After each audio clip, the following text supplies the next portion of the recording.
প্রথমে ভাত রান্না করে নেব। ভাত রান্না হয়ে গেলে এবার দিয়ে দিলাম কড়াই, তারপরে তেলে মাছ ভেজে রেখেছিলাম সেই তেলটা ঢেলে দেব।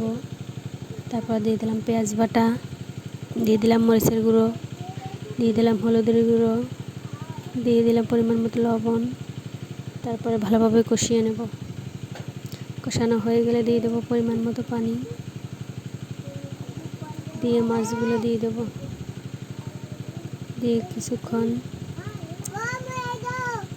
ঢাকনা দিয়ে ঢেকে জাল করে নেব।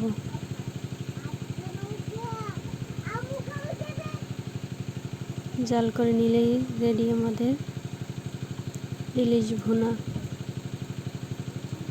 তারপরে কড়াইতে দিয়ে দিলাম চিংড়ি মাছ। চিংড়ি মাছ দেওয়া হয়ে গেলে দিয়ে দিলাম তেল দিয়ে ভালোভাবে চিংড়ি মাছগুলো ভেজে নেব। ভাজা হয়ে গেলে এবারে দিয়ে দেবো জিরা বাটা, রসুন বাটা, পেঁয়াজ বাটা,